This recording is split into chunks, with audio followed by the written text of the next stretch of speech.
Si yo no vi un dólar nunca, no lo voy a necesitar.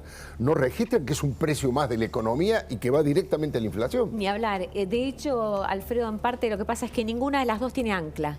No hay un ancla política y ya se sabe que esta política, al menos este gobierno, no le va a poder ofrecer al mercado un plan de estabilización. Entonces, en algún punto están las dos en una carrera que estamos viendo ahora. ¿Qué fue lo que disparó esta última corrida de esta semana? El dato del 7,7 de inflación de marzo que conocimos el viernes pasado. En el gobierno al principio cantaban victoria y pensaron, bueno, se da a conocer un viernes, tenemos el fin de semana de Changüí para que se aplaquen un poco, se aplaque el malestar del mercado. Pues bien, no ha sucedido así. Lunes, martes, el mercado empezó a correrlo a Sergio Massa, empezó a correr al dólar. Vimos solo hoy el dólar volvió a subir, mucha tensión. Y los actores del mercado no queriendo vender nada, claro, ni la cerealera, ni el dólar agro, ni el dólar economía regional, porque los comerciantes no quieren vender nada porque no saben con qué van a reponer. No saben con qué van a reponer. Ni los arbolitos quieren vender. Ni los arbolitos. No, y además se espera ya un abril también de mucha tensión. ¿Qué es lo que estaban diciendo el mercado hoy al cierre de la jornada? Bueno, Sergio Massa ganó una vida más. Hoy, con las cerealeras finalmente vendiendo algo de dólares, con esta pantomima de una foto con Alberto Fernández, de Massa con Alberto Fernández, más tarde una foto de Massa con Miguel Pelle, de demostrar algo de estabilidad política, se ha ganado un poquito más de tiempo. El próximo test vuelve a ser el dato de inflación. El 12 de mayo, anotalo, Alfredo, es de nuevo el dato, el día de otro test para el mercado cambiario. En el medio hay que ver si Massa consigue o no adelantar los dólares del fondo. Recién lo escuchaba Willy Cohen.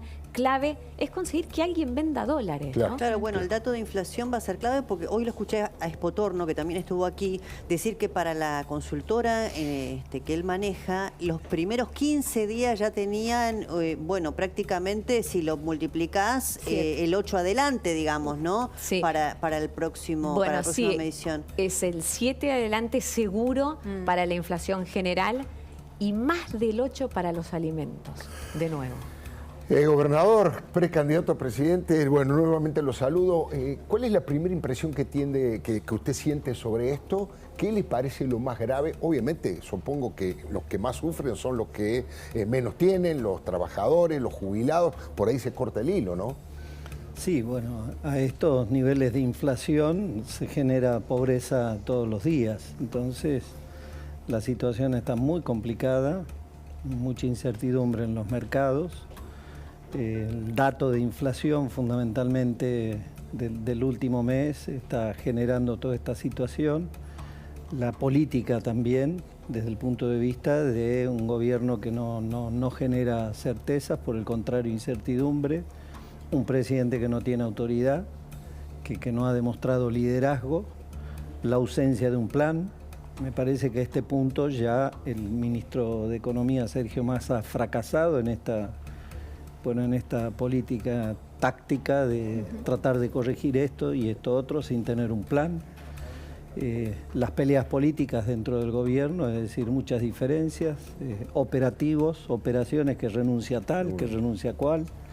Todo eso está generando una incertidumbre que lo que hace es colaborar a que esto se complique más. Y sumado al año electoral, gobernador, porque ahí en la foto que veíamos de Massa y Alberto Fernández veíamos eventualmente dos precandidatos presidenciales, ¿no? O sea, a Alberto le están pidiendo el viernes que defina si va a ser o no, y Massa sigue apareciendo en el tablero aún en este escenario como un posible presidenciable para el kirchnerismo. Yo creo que eso se complica. Yo creo que el gobierno lo que tendría que pensar es enfocarse en tratar de ordenar un poco esta situación y evitar una crisis aún mayor. Claro. Yo por la situación económica no se ve que podamos estar mejor.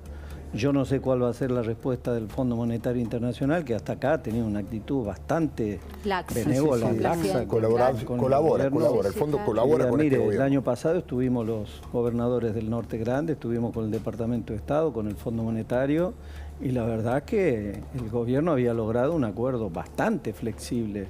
Más flexibilidad que esa, yo no sé si el Fondo Monetario va a estar en condiciones de otorgar. Así que no cumplió ninguna de las metas, perdón, de los compromisos, ni la reducción del déficit, ni el aumento tarifario, no se cumplieron ni la recomposición de reservas. Así es. El argumento que llevaron es que le echaron la culpa a la sequía y a la situación de la pérdida en el campo, ¿no es cierto? Pero no se ha cumplido ninguna. No, y a la oposición. Y a la oposición. Bueno, y a nosotros, digamos, varias veces han en dicho que la culpa son operaciones que hace la oposición para generar esta semana dijeron que en parte fue lo de Aracre y en otra parte que todos los candidatos de la oposición estaban hablando de dolarizar, ¿no? A ver, si hubo una actitud responsable, acá es de la oposición. Nosotros no hemos dicho nada. Si lo único que hacemos es describir una realidad. Acá los que tienen el comando de la economía es el gobierno. Entonces, que el jefe de gabinete nos eche la culpa a la oposición de esta situación que nosotros no manejamos. Es decir, fuimos gobierno, hicimos cosas bien, hicimos cosas mal. Ahora, dejamos 1.700 millones de dólares de déficit en las empresas públicas. El año pasado cerró en 5.300. 5.300, claro. Dejamos un déficit en energía de 4.200 millones. Cerró el año pasado en 13.000 millones. Sin hablar de subsidios y otras cuentas. Claro. Solo en estas dos cuentas, en 3 años, le metieron un incremento de 13.000 millones de dólares. Por eso, además, entre otras razones, faltan dólares. Ahora, usted es precandidato a presidente y la gente entonces se preguntará, bueno, esa es la situación que heredó el kirchnerismo, esta es la situación actual y probablemente les toque a ustedes gobernar. ¿Qué van a hacer? Bueno, nosotros ya les diría que casi que tenemos un programa económico. El día martes tenemos una reunión los presidentes de Juntos por el Cambio para... Un plan económico común de la coalición. Un plan económico común de la coalición. Sí. Programa monetario, programa financiero. El objetivo es, primero, ordenar en el corto plazo, ordenar la economía, ordenar las cuentas públicas lo más pronto posible. No es ni shock ni gradualismo. Algunas medidas van a tener que ser fuertes al principio, otras graduales. El objetivo que tenemos, que estamos trabajando con Eduardo Levi Yeyati y el equipo de nuestro partido, que bueno, hay muchos ejes que son comunes con el equipo de Larreta, de Bullrich, de la coalición cívica y del peronismo republicano, es lograr unificar el tipo de cambio no más allá del primer año. ¿Con cepo? Mire, hay algunas medidas, el cepo hay que como separarlo, es decir, al que viene a invertir hay que permitirle que se pueda retirar las utilidades. Claro. Por ejemplo, las inversiones en litio son dólares que ingresan. El año pasado, durante el segundo semestre, impidieron importar bienes de capital para ahorrarse 200 millones de dólares. Entonces, nosotros tendríamos que haber empezado a vender 82.500 toneladas de litio en diciembre del año pasado. Vamos a empezar en junio de este año. Eso en dinero comparado con los 200 millones de dólares que se ahorraron. ¿Cuánto se perdió? Perdimos en este semestre de exportar 1.600 millones de dólares por ahorrar 200 millones de dólares. Antieconómico total. Del cepo tampoco se va a poder salir en lo inmediato. Lo que tampoco queremos hacer es decir, vamos a bajar las retenciones para después volverlas a subir. Salimos del cepo para después volverlo Quieren tener más prudencia en los anuncios, ¿no es cierto? El martes sentada en su misma silla, Patricia Bullrich fue bastante más, vamos a decir, partidaria del shock. De hecho, usó la palabra shock.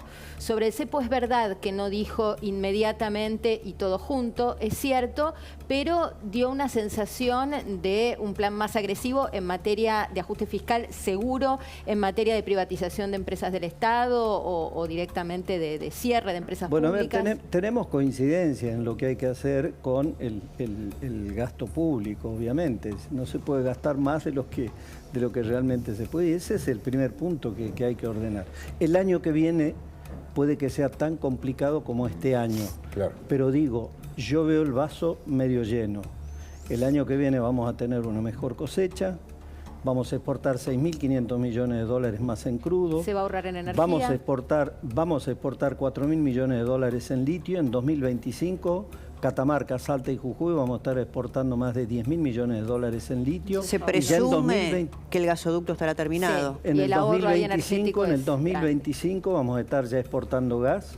Este acuerdo que han hecho YPF y Petronas va a significar no solo la construcción de la planta de licuefacción en Bahía Blanca, sino barcos con los que se va a poder licuar para poder exportar gas. Vaca Muerta va a ir creciendo, es decir, la matriz de la economía de la Argentina no va a estar solamente sostenida en el campo, claro, va a estar sostenida en vaca muerta, en la energía, va a estar sostenida en los minerales críticos, va a estar sostenida también en las energías renovables.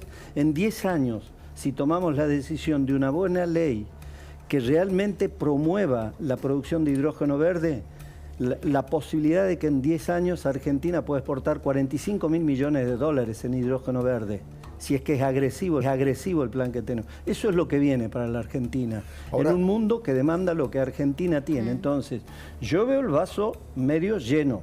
Hay tareas que hacer, hay que ordenar la economía. Por eso hablamos del concepto del orden, de la economía, de las cuentas públicas, algo que me tocó hacer en Jujuy, equilibrar 32 años de déficit fiscal, resolverlo. Me ha llevado algún tiempo, pero hoy somos autónomos, nos discriminan, pero tenemos autonomía. Ordenar las calles, ordenar la vida cotidiana de la gente, sí, terminar con los cortes de ruta, que la corrupción esté presa, lo que hice en Jujuy y lo que también hay que hacer en el país, porque es un problema que el problema que tenemos de la economía y de la falta de confianza tiene muchos componentes. Seguro. Uno de ellos tiene que ver también con que ha fracasado la política asistencialista de los planes sociales. Los planes no sacan a los pobres de la pobreza. Lo que saca a la familia pobre y la pone en familia de clase media es el trabajo. Y para que haya trabajo tiene que haber más producción. Ahora, usted dice que hay coincidencia y es cierto, utilizan la palabra orden, es muchos conceptos en común y se ve. Ahora, hay también algunas diferencias. El documento de la Unión Cívica Radical que ustedes emitieron ayer mismo, hace menos de 24 horas, dicen, lo cito textual para no equivocarme, que quieren un plan económico sin sangre ni dinamita. Bueno, la palabra sangre la utilizó el kirchnerismo, pero la palabra dinamita la utilizó básicamente Mauricio Macri y Patricia Bullrich. ¿Qué significa eso? ¿Por qué pusieron énfasis en el documento? Bueno, ¿Ahí es un mensaje? No queda claro qué es dinamitar todo. Hay reformas estructurales que hay que hacer. Ahora le digo, Alfredo, y a la mesa, crisis del 85, 89, 2001, mediado de la década del 90 también, porque empieza a caerse la convertibilidad, porque se empieza a quebrar y empieza a haber desorden en las cuentas fiscales. Crisis del 2008, crisis del 2016 que nos tocó a nosotros. En todos los casos ha habido un programa macroeconómico que es lo primero que hay que poner en marcha. Claro. Nunca hubo un programa productivista que acompañe también medidas de ordenamiento fiscal que son de mediano y largo plazo. Nosotros vamos a ir por ahí, vamos a ser disruptivos. Vamos a cambiar la legislación en la micro y pequeña empresa y otra legislación para la mediana empresa, bajando el costo laboral, bajando la presión fiscal, buscando a través de esos mecanismos en la mediana, en la micro y pequeña empresa, blanquear la economía informal que está superando el 40%, de modo tal de que tenemos un paquete de medidas productivistas por el tamaño de la empresa, por el nivel de actividad, por las economías regionales, que realmente va a ser transformador y que se acople a este cambio en la matriz productiva. Por eso digo, hay cosas duras que hay que hacer. ¿Y cómo imagina? Y en eso hay como una línea de acuerdo en Todos Juntos por el Cambio. Pero por eso decimos, no es dinamita todo, no es que todo se dinamita. Hay reformas estructurales que hacer y tampoco que va a haber baños de sangre. Yo ordené la provincia sin derramar una gota de sangre. Con la ley, con la Constitución, con decisión política, terminé con los cortes de ruta, terminé con la... Usted lo sabe bien, Alfredo, y está la corrupción presa. Sí, sí. Ahora, ¿cómo imagina el diálogo político? No solamente dentro de Juntos por el Cambio, sino también con la oposición, ¿no? Porque sangre remite a lo que dijo recientemente el ministro Aníbal Fernández cuando dijo, bueno, cuando gobiernen ellos, es decir, quienes hoy son opositores y llegan a la presidencia, bueno, lo que va a haber es sangre, piedras en las calles, Eso es una ¿no? amenaza. Esa es una amenaza de desestabilización institucional a la que no le tenemos miedo. Claro. Lo que ellos dicen, si no gobernamos nosotros, llenamos las calles y las llenamos de sangre. Así que no nos corran con ese tema, no nos van a correr con ese tema. No le tenemos miedo. Vamos a ordenar la economía, las cuentas públicas, la vida cotidiana de la gente, las calles, y lo vamos a hacer como lo hemos hecho en Jujuy, con la ley y la Constitución en la mano y con decisión política. Se los digo porque yo lo hice. Ahora, más allá de lo que es la amenaza patotera de Aníbal Fernández, estamos de acuerdo, y él no es quien para hablar en nombre... y de varios sindicalistas también, ¿no? Sí, por supuesto, pero pensaba que más allá de eso, el ajuste siempre implica tocar intereses sectoriales y siempre opone resistencia, porque usted sabe, gobernador, esto es, nos sentamos en la mesa a negociar mientras la mía esté. Históricamente ha sido así, y también históricamente la promesa de las reformas estructurales ha sido parte de las campañas electorales y no se ha hecho ni la tributaria, ni la laboral, que tal vez claro, es quizá la más sensible. Sí, pero no hay peor escenario que este que vivimos. Acompaña el cambio de época, ¿no? Algunas cosas ya las entendimos. Porque la inflación que tenemos genera pobres todos los días. Duda. Y el problema que hay es básicamente político de la economía. Falta de credibilidad en el presidente y en el gobierno. Claro. Es que no tiene un plan.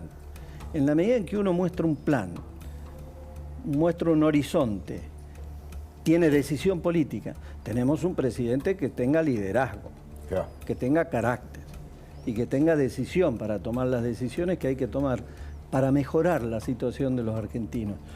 Lo que va a demandar esfuerzo, no sacrificio, que es dolor. Claro. Esfuerzo, que sirva, que valga la pena. Por eso digo que yo soy muy optimista. Yo veo el vaso medio lleno. El año que viene, además de estas situaciones que se van a generar a partir de medidas en la macro, tenemos estos datos que van cambiando la Argentina, que van poniendo a la Argentina... Sí, en un mediano plazo, ¿no? Mediano Sí, largo, sí, bueno, porque la planta de nosotros, licuefacción va a llevar mucho tiempo, ¿no? Bueno, Sí, van a el venir hidrógeno 3 verde barcos también. que van a empezar a licuar al primer año. Y la planta de licuefacción va a estar en 5 años. Cuando esté la planta de licuefacción, esa planta de licuefacción, por ahí se va a exportar 10.000 millones de dólares. Sí, por en gas. eso, usted mismo lo acaba de decir, 5 años Y es en un petróleo, tiempo. al ducto, al oleoducto, lo están haciendo las empresas privadas. Ya el año que viene vamos a duplicar. Vamos a exportar 3.500 millones de dólares más por Bahía Blanca y 3.000 millones de dólares que le vamos a exportar a Chile. Es decir, la cuenta de Vaca Muerta, la cuenta de los minerales críticos. Después se suma el cobre en San Juan, que está trabajando, avanzando, Taca Taca en Salta, los proyectos de Catamarca, que van a llevar más tiempo. Claro. Pero ese es el camino que tiene la República Argentina. A ver, Chile... ¿Cuánto tiempo, gobernador, creen ustedes que van a tener para ofrecer resultados? Porque en 2 años está la elección de medio término, y Menem, si vamos a la historia, en el primer año tuvo 2 hiperinflaciones y varios ministros de Economía. O sea, ¿cuánto tiempo creen que los inversores que a Macri no le dieron plata de largo plazo ni después de ganar en 2017, cuánto tiempo creen que les van a dar ustedes para hacer todo eso? Nosotros estimamos que en el primer año vamos a estar unificando el tipo de cambio. En los primeros 3 meses nos vamos a estar acercando. Y vamos a tener todo un año para trabajar todas las medidas que van a ir generando efecto. Estimamos, con el plan monetario, financiero, el plan macro que hemos trabajado, con Eduardo Levy-Yeyati a la cabeza, es que nosotros podemos bajar la inflación en el primer año a 1.5 a 2%. Y luego seguir trabajando. O sea, al fin Luego del vienen 24... medidas que ya van a ir impactando el primer año, como le digo, en lo que es una nueva matriz productiva de la República Argentina. Sí, a fin de 2024, usted dice. A fin de 2024. Ahora le voy a preguntar algo respecto de la descalificación que hizo de Javier Milei, lo trató de desquiciado, la comparación que hizo con Milagro Sala, y hay una pregunta política que le quiero hacer, pero primero déjeme que le diga que si necesitas efectivo, tengo la solución. Acércate a Cabildo 2114.